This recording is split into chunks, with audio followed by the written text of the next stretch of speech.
Hi, this is Viveka from the Nourish Caveman and the Healing Foods Method. I'm a keto nutritionist specializing in hormones. And today, welcome to Doctor's Blunders, episode 4. Today, we're going to talk about thyroid health and goiter. So, let's introduce today's story. One of my readers actually wrote an email to share her story with us after she saw the first episode of Doctor's Blunders. So she has a goiter, and I will explain a little bit more about thyroid and goiter after I tell you about the case. She was experiencing very swelled thyroid, which is a goiter, and so it became also really painful. That's why she went to her doctor and asked the doctor to check it. What the doctor suggested is that she does an MRI with dye to see the contrast in her veins. Now, for those of you who don't know, dye in the veins is a very toxic substance and then that needs to be eliminated from the body. What the doctor didn't do was ask her anything about her lifestyle or diet. So luckily, my reader went home and declined the MRI, and she went back and started researching autoimmune diseases and autoimmune diseases of the thyroid. What she found out is that there are certain foods that are not beneficial to the thyroid, and one of them is spinach. And it just so happened that she was eating a big shake full of spinach every morning. So what she did, she just cut off the spinach, and the pain in the thyroid, in the goiter, within 3 days was completely gone. Now, there is so much to say about this case. It's such a simple case. First of all, we need to talk about thyroid and why does a thyroid become a goiter? And also, what's up with the spinach? So, number one, how do goiters come about? There are different reasons why the thyroid will swell up. And the number one cause is iodine deficiency.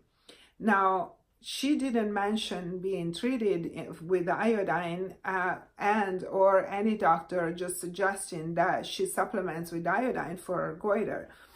When I have a patient who presents even just a slight swelling of the thyroid and I run their numbers, then I will know that the thyroid is probably swelling because of iodine deficiency.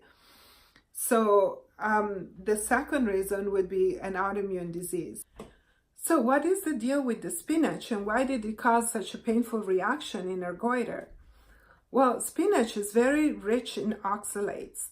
And when we eat a food that's too rich in oxalates and goes over our tolerance, or when our elimination pathways are congested, like the kidney pathways especially, then the oxalates that come into our body start binding with calcium and they create calcium oxalates. These are crystals and they tend to accumulate in the kidneys first, but they also have been found in about 79% of adults in their thyroid.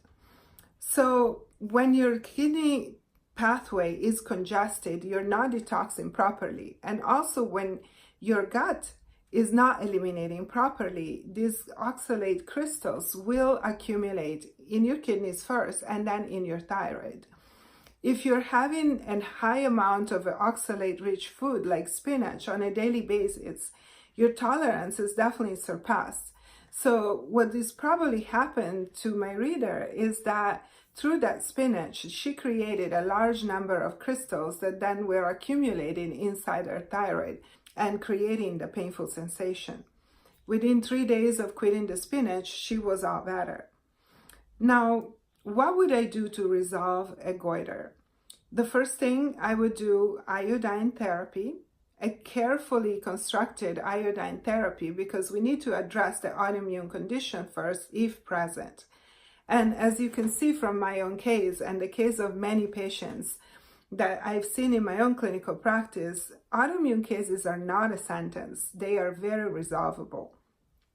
I myself had Hashimoto's and have done iodine therapy multiple times for different conditions.